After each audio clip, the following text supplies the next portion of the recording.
आषाढ़ पूर्णिमा कंढेई यात्रा कंढेई किणवा सह सांस्कृतिक कार्यक्रम मजा नेले ब्रह्मपुरवासी। प्रतिवर्ष भली चलित वर्ष आम संस्कृति आम परंपरा तरफ खास्पा साही और जौरा साही ठारे आषाढ़ पूर्णिमा कंढेई यात्रा महासमारोह अनुष्ठित हो जाइछे। सभापति सूर्यनारायण दास को अध्यक्षतार अनुष्ठित बैठक में साधारण संपादक गोपाल पट्टनायक कंढेई यात्रार परंपरा संपर्क में सूचना देते। सांस्कृतिक संपादक सुदीप कुमार साहू स्वागत भाषण प्रदान करुथिबा बेले सांस्कृतिक कार्यक्रम में रश्मिता दलाई संयोजन करथिले। आयोजित सांस्कृतिक कार्यक्रम सभार मुख्य अतिथि रूपे मंत्री विभूतिभूषण जेना, सम्मानित अतिथि भाव जिला राज्य बीजेपी कृषक मोर्चा सभापति शुभ्रांशु मोहन पाढ़ी, बीजेपी नेता तुतुन पात्र, प्रशांत कुमार गंठिया, आत्रबंधु पृष्टि, देवीदत्त महंत प्रमुख जोग देथिले। आज हूँ आषाढ़ मास शुक्लपक्ष पूर्णिमा तिथि। ये पूर्णिमा तिथि जिते आम त्रेता युग रामचंद्र जो लंका विजय कर प्रत्यावर्तन करते अयोध्या को से समय से अयोध्या पुणी राज्याभिषेक होता। आज हूँ पवित्र दिन। आई पवित्र दिन में आमर गंजाम जिला ब्रह्मपुर सहर मुख्य आकर्षण हूँ कंढेई यात्रा। आज बहुत धूमधाम कंढेई यात्रा पालन हो बहु भक्तों समावेश होती। आम मंगल आरती महाप्रभु अवकाश नीति मंगल आरती है। खरा बेले खरा बेले भोग प्रसाद संध्या बेले आम 4टा समय भेष आरंभ होता। संध्या 5टा पर भक्त मान दर्शन कर कंढेई यात्रा ये परंपरा कंढेई यात्रा दीर्घ 300 वर्ष यात्रा मौरीगढ़ राजा ये यात्रा को आरंभ करते।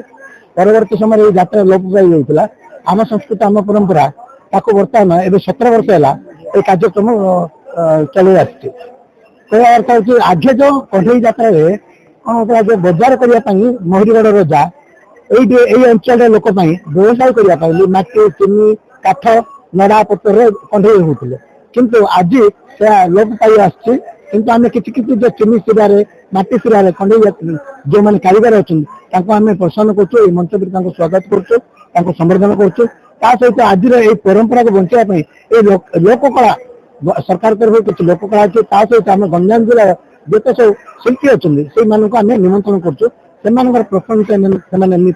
छोट पिले आरंभ कर समस्त आसी नृत्य परिवेशन कर सारा राति आम भजन समारोह कार्यक्रम हम रात 3 घंटा समय कार्यक्रम समापन कर एठारे स्मरणिक अतिथि मानक द्वारा उन्मोचन करा जायथिला।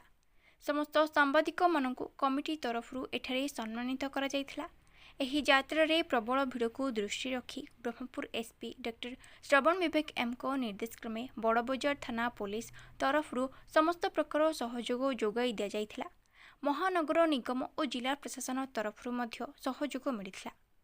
दीर्घ 17 वर्ष है आम संस्कृति आम परंपरा पक्षर कंढेई यात्रा आषाढ़ पूर्णिमा कंढेई यात्रा खास पाले पालन कर चलित वर्ष आम गोटे स्मरणिका उन्मोचन करूँ माननीय मंत्री खनि एवं परिवहन मंत्री विभूतिभूषण जेना कमल से तानित कर लुप्त हो जाता आमर जो गोबर माटी कंढेई चीनी कंढेई आ लाख कंढेई जो कंढेई बर्तमान बजार मिलूना ये आसी बर्तमान विदेशी चाइना कंढेई लोक मैंने आदृत है आजिकल युवपीढ़ी को मन पकेबा जे आमे आम पूर्व गौरव आम जो कंढेई तैयारी हुए जो गोबर कंढेई हुए माटी कंढेई हुए उज्जीवित करने कार्यक्रम आयोजन कर चलित वर्ष आम साहित्यिक मान द्वारा ये साहित्य चर्चा करूँ गोटे आलोचना चक्र थिला आषाढ़ पूर्णमीर उत्थान उपरे आम मुख्य आकर्षण थिला मंत्री आसी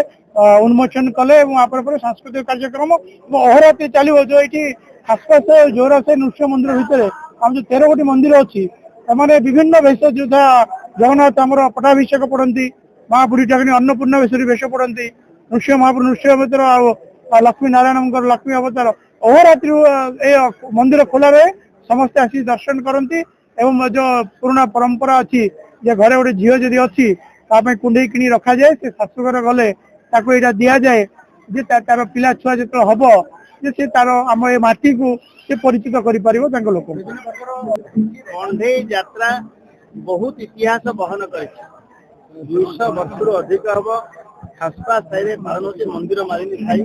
ଏଠି ବଡ ଜଗନ୍ନାଥ ମିଳେ ଆଜି ଆଷାଢ ପୂର୍ଣ୍ଣିମା ଜଗନ୍ନାଥଙ୍କ ପଟ୍ଟାଭିଷେକରେ ପୁଣି ଆଉଥରେ କଣ୍ଢେଇ ଯାତ୍ରା ଇଏ ଦୀର୍ଘ ଦିନ ଧରି ପାଳିତ ହେଇ ଆସୁଛି। ଏ କଣ୍ଢେଇ ସହିତ ଆମ ସମାଜର ଓତପ୍ରୋତ ଜଡ଼ିତ, କଣ୍ଢେଇ ସହିତ ଶିଳ୍ପୀର ଜଡ଼ିତ, କଣ୍ଢେଇ କଥା କହେ, କଣ୍ଢେଇ ରାମାୟଣ କରେ, କଣ୍ଢେଇ ମହାଭାରତ କରେ, କଣ୍ଢେଇ ଅନେକ ଥର ପ୍ରଚାର କରେ। ଏବଂ ଯୋଉ କଣ୍ଢେଇ କେବେ ଜଗନ୍ନାଥଙ୍କୁ ସମର୍ପଣ ପରେ ଅପୁତ୍ରିକ ପୁତ୍ର ମିଳିଥିଲା ସେଇ କଣ୍ଢେଇ ଯାତ୍ରାକୁ ସାକ୍ଷର ବହନ କରୁଛି। ଏବଂ କଣ୍ଢେଇ ଯାତ୍ରା ପ୍ରତିବର୍ଷ ଚଳିତ ଏଇ ବର୍ଷ ମଧ୍ୟ ପାଳନ ହେଇଛି। ପ୍ରତିବର୍ଷ ଏଇଥିପାଇଁ ପାଳନ ହଉଛି ଯେ କଣ୍ଢେଇ ଯାତ୍ରାରେ କଣ୍ଢେଇ ମିଳିବ। ଏବଂ ଏ ଅଞ୍ଚଳ ଲୋକ ବିଶେଷ କରି ଗଞ୍ଜାମ ଜିଲ୍ଲା ଲୋକ ମଧ୍ୟ ଅପେକ୍ଷା ରଖିଥିଲେ କଣ୍ଢେଇ ଯାତ୍ରା ଯିବି ଆଜିର ଦିନକୁ ଏବଂ କଣ୍ଢେଇ କିଣିବି ପିଲା ପାଇଁ ଏବଂ ରଖିବି ଘରେ। ଏଇଥିପାଇଁ କଣ୍ଢେଇ ଯାତ୍ରା ଏବଂ ମୁଁ ଧନ୍ୟବାଦ ଦେବି କଣ୍ଢେଇ ଯାତ୍ରା କମିଟିକୁ। ସେମାନେ ସବୁ ବର୍ଷ ଭଳି ଏ ବର୍ଷ ମଧ୍ୟ 17 ବର୍ଷରେ ପଦାର୍ପଣ କରିଛି। ତାଙ୍କର ଯାତ୍ରା କମିଟିର ଯୋଉ ଉତ୍ସାହ ଉଦ୍ଦୀପନା ସେମାନେ ପାଳନ କରୁଛନ୍ତି। ହଜାର ଲୋକ ମଧ୍ୟ ଯୋଗ ଦେଉଛନ୍ତି। ମୁଁ ମଧ୍ୟ କଣ୍ଢେଇ ଯାତ୍ରା କଣ୍ଢେଇ କିଣିଲି, ମାଟି କଣ୍ଢେଇ କିଣିଲି, ଜଗନ୍ନାଥ କିଣିଲି, ବାଘ କିଣିଲି, ଅଜୟ କିଣିଲି ଏବଂ କଣ୍ଢେଇ ଯାତ୍ରା ଯୋଗ ଦେଲି। ମତେ ବହୁତ ଆନନ୍ଦ ଲାଗିଲା। ଏଭଳିଆ କଣ୍ଢେଇ ଯାତ୍ରା ବ୍ରହ୍ମପୁର ନରସିଂହ ଡାକୁଙ୍କ ରିପୋର୍ଟ ଭାଇରାଲ ନ୍ୟୁଜ୍।